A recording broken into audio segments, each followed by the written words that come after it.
Assalamualaikum warahmatullahi wabarakatuh. Salam Om Swastiastu, Namo Buddhaya, salam kebajikan. Kepada yang terhormat Bapak Faizal Roni SHMM selaku dosen mata kuliah karakter building. Perkenalkan, nama saya Della Novitasari dengan NIM 2122069. Ingin memperkenalkan kelompok 6 dari kelas 213A07 dari kampus Kramat 98. Di sini kami akan mempresentasikan tentang konservasi satwa liar. Sebelum memulai presentasi, izinkan saya memperkenalkan anggota kelompok saya, dimulai dari Nita Fadila dan akan diakhiri oleh Afra Rizky Syarifah. Nama saya Nita Fadila dengan NIM 2122019. Perkenalkan, nama saya Veronica Noviani Sitorus dengan NIM 2122090. Perkenalkan, saya Tiara Mariana dengan NIM 21220106. Perkenalkan, nama saya Widya Stefani dengan NIM 21220124. Saya Alfian Nurwanda dengan NIM 21220131. Perkenalkan, nama saya Sandi Nur Oleh Putri dengan NIM 21220157. Nama saya Della Marista Putri dengan NIM 21220178. Saya Resti Lanskarningrum dengan NIM 21220241. Perkenalkan, nama saya Balkis Mullah dengan NIM 21220262. Saya Afra Rizky Syarifah dengan NIM 21220272.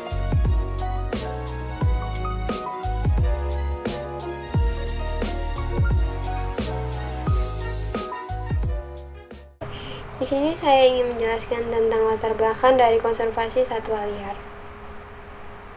Kekayaan alam yang dimiliki Indonesia sangatlah beragam, terutama keanekaragaman hayati, variasi keadaan tanah, keadaan iklim, dan letak geografis membuat Indonesia menjadi rumah bagi satwa liar.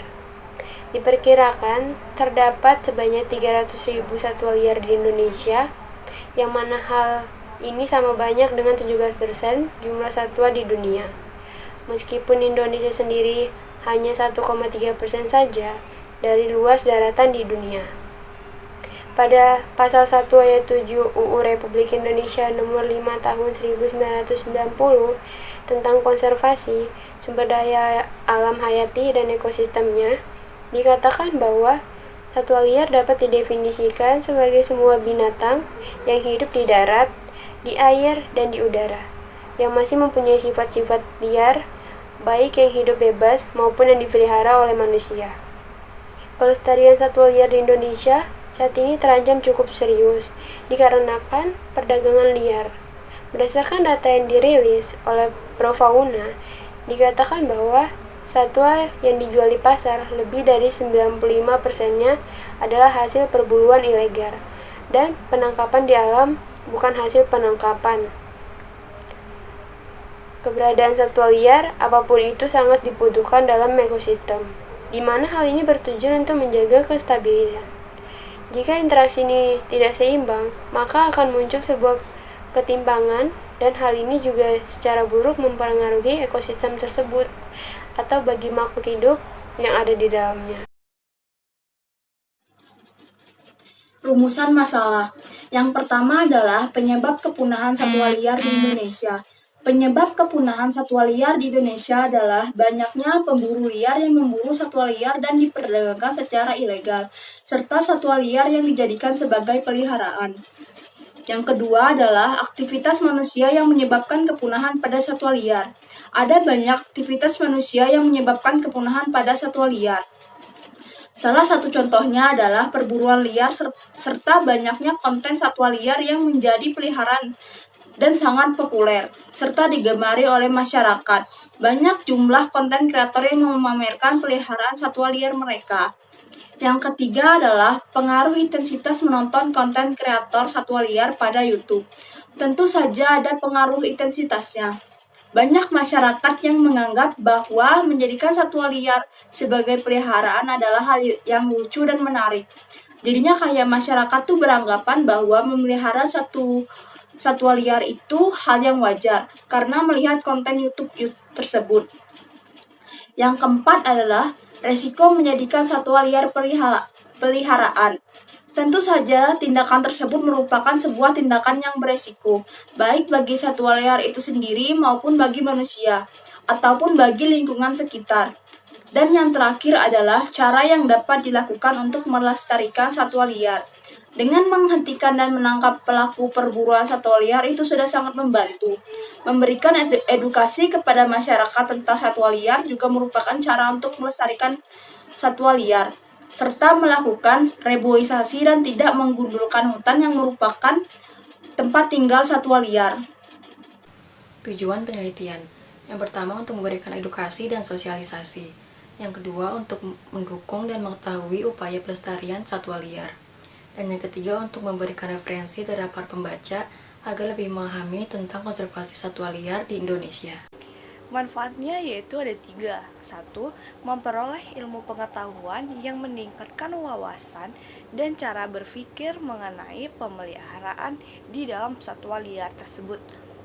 Yang kedua, sebagai bahan pertimbangan dalam melakukan penelitian, sehingga bisa mengembangkan ilmu pengetahuan tersebut. Yang ketiga, ada sebagai bahan untuk referensi dan antisipasi kepada pembaca agar lebih memahami tentang perdagangan satwa liar tersebut. Penyebab satwa liar mengalami kepunahan dan dampaknya. Berikut adalah faktor-faktor yang menyebabkan kepunahan pada Indonesia akhir-akhir ini. Di antaranya adalah perdagangan secara ilegal. Indonesia dikenal dengan negara yang memiliki daftar panjang tentang satwa liar yang terancam punah karena sering memperjualbelikan satwa secara ilegal. Maraknya perdagangan satwa liar dikarenakan atas tingginya selera konsumen akan kepuasan tersendiri. Misalnya, bagi beberapa orang, memelihara burung eksotis sensasinya berbeda dengan burung jenis biasa. Sebagian lagi membeli satwa liar karena masih mempercayai mitos, seperti bagian tubuh beberapa satwa yang percaya berkhasiat dalam menyembuhkan berbagai penyakit. Akibatnya, ekosistem satwa menjadi rusak karena perilaku manusia. Hal ini menjadikan bisnis satwa ilegal bersama dengan perdagangan manusia dan narkotika sebagai kejahatan paling besar di dunia. Beberapa contoh perdagangan satwa liar ilegal sudah banyak diketahui, seperti perburuan gajah untuk diambil gadingnya, dan harimau untuk diambil kulit dan tulangnya. Namun, tak terhitung banyak spesies lain yang juga dieksploitasi secara berlebihan, mulai dari penyu, laut, hingga pohon kayu. Tidak semua perdagangan satwa liar adalah ilegal.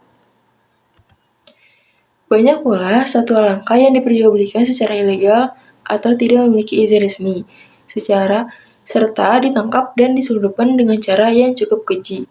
Misalnya, beberapa tahun yang lalu sempat ramai dibicarakan mengenai burung kakatua jambul kuning yang diselundupkan di dalam botol plastik. Modus penyeludupan ilegal ini ternyata memang kerap digunakan oleh para pedagang satwa licik di beberapa tahun terakhir. Perdagangan satwa secara ilegal menjadi tindakan pidana yang sangat berpengaruh bagi keseimbangan ekosistem makhluk hidup di alam. Menurut Organisasi Perlindungan Satwa Liar Pro Fauna Indonesia, lebih dari 95% satwa yang dijual di pasar domestik merupakan tangkapan langsung dari alam, bukan merupakan produk hasil penangkaran. Aktivitas manusia yang dapat menyebabkan kepunahan satwa liar yang pertama adalah dengan kegiatan perburuan hewan liar. Para satwa yang diburu kemudian dimanfaatkan semua bagian tubuhnya yang bisa menguntungkan bagi pemburu. Banyak juga para pemburu menjadikan buruannya sebagai peliharaan tanpa izin semata hanya untuk memenuhi kesenangannya.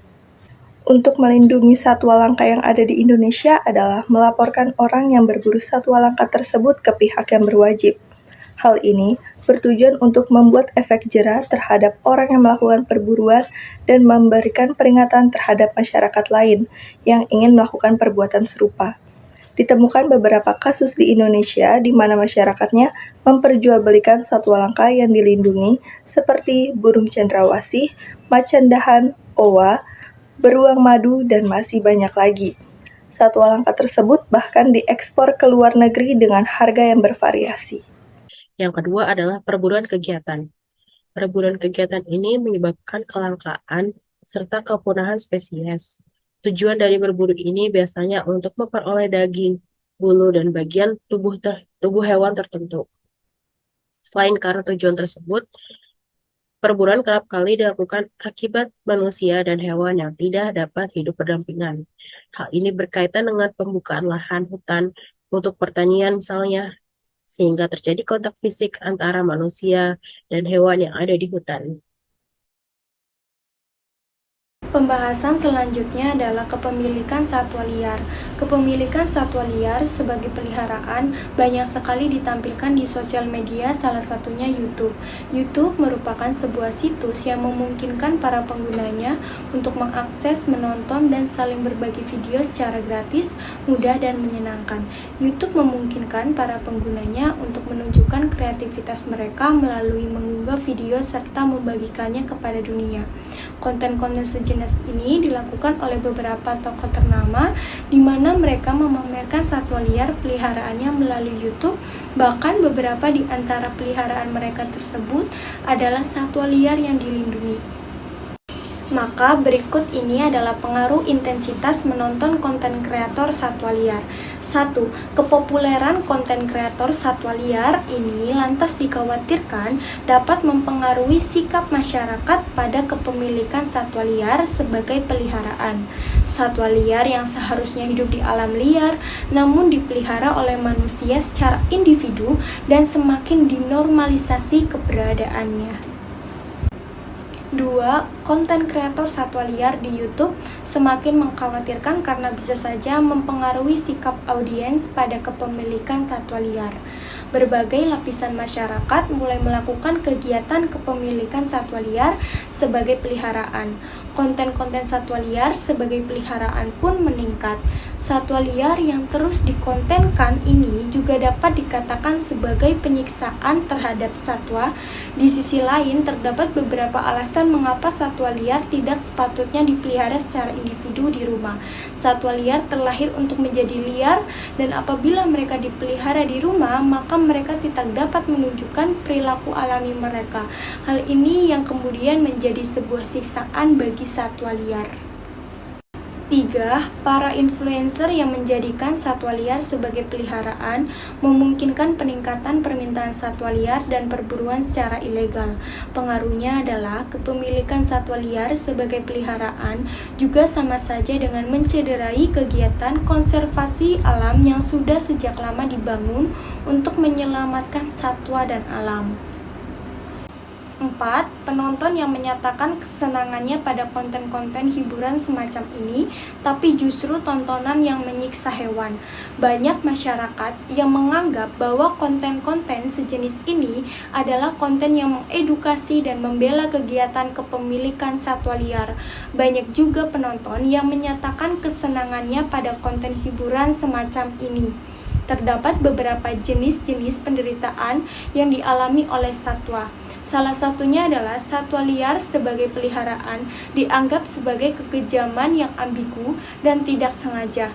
Namun, konten hiburan semacam ini sama saja mempromosikan aktivitas kejam dan ilegal di belakang layar, termasuk di dalamnya penangkapan liar dan perdagangan satwa liar.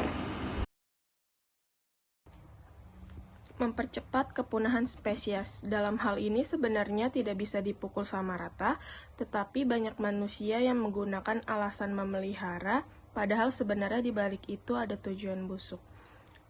Convention on International Trade in Endangered Species of Wild Fauna and Flora dari tahun 1998 hingga 2007, banyak laporan tentang ekspor-import satwa liar untuk diperjualbelikan dan dengan tidak bertanggung jawab. Mengancam kepunahan publik. Hewan peliharaan sudah pasti dikurung dan hal itu bisa saja membuat satwa merasa bosan. Sifat dan aktif mereka yang liar ternyata harus terhalangi. Satwa yang sudah sedemikian jinak sewaktu-waktu bisa menyerang kapan saja. Merusak keseimbangan ekosistem. Setiap hewan memiliki rantai makanan yang saling bergantung dengan ekosistem lainnya. Satwa liar memiliki peran penting dalam ekosistem. Apabila semakin banyak satwa liar yang dijadikan peliharaan, lambat laun kehidupan manusia juga akan terpengaruh dalam banyak aspek. tidak memenuhi kesejahteraan hewan. Terdapat 5 prinsip kesejahteraan hewan, diantaranya dari rasa lapar dan haus, bebas dari rasa nyaman atau senang, bebas dari rasa sakit, terluka dan penyakit, bebas untuk berperilaku normal, serta bebas dari rasa takut dan stres. Telah disepakati dunia yang dicetuskan oleh Farm Animal Welfare Council tahun 1979 dan tercantum dalam Undang-Undang Republik Indonesia Nomor 18 Tahun 2009 serta Peraturan Pemerintah Nomor 95 Tahun 2012. Selanjutnya, ada cara melestarikan satwa liar di era sekarang atau di era yang sudah lebih modern, yang mana kita sekarang punya banyak sekali platform yang bisa digunakan untuk memberikan edukasi sedini mungkin untuk menjaga kelangsungan hidup para satwa dan kelestarian alamnya. Cara yang bisa kita lakukan, yang pertama, memberikan edukasi dan sosialisasi dalam upaya konservasi satwa langka. Pemerintah, sekolah, atau bahkan organisasi harus memberikan edukasi kepada masyarakat agar mereka tahu dampak negatif apabila adanya kegiatan manusia yang merusak alam. Contoh, bisa diadakan sosialisasi tentang pentingnya menjaga kelestarian dan kelangsungan hidup untuk menjaga ekosistem di alam. Dan pemerintah juga bisa berkolaborasi dengan organisasi pecinta alam dan satwa langka atau liar untuk mendistribusikan hal-hal yang berkaitan dengan keseimbangan alam, baik di daerah perkotaan atau perdesaan. Yang kedua, melaporkan orang yang berburu satwa langka. Teman-teman perlu ketahui, kita harus sadar dengan lingkungan sekitar. Apabila kita menemukan atau mengetahui perbuatan yang salah, apalagi melanggar hukum yang sudah ada, segera laporkan kepada pihak yang berwajib. Kita harus berani bertindak untuk melindungi para satwa yang ada di Indonesia atau di luar Indonesia. Hal ini bertujuan untuk membuat efek jerah terhadap orang yang melakukan perburuan tersebut dan memberikan peringatan terhadap masyarakat lain yang ingin melakukan perbuatan serupa. Dan terakhir, dengan memberi dukungan terhadap upaya pelestarian, seperti reboisasi contohnya. Masyarakat harus mendukung upaya yang dilakukan pemerintah maupun lembaga terkait yang sedang melakukan pelestarian lingkungan maupun satwa, dengan cara memberikan dukungan secara moral dalam setiap kampanye yang dilakukan atau memberikan bantuan secara finansial. Baik, cukup sekian presentasi dari kelompok kami. Terima kasih telah menonton video ini. Semoga materi yang kami sampaikan bisa menambah wawasan dan kesadaran untuk teman-teman yang sudah menyaksikan. Wassalamualaikum warahmatullahi wabarakatuh.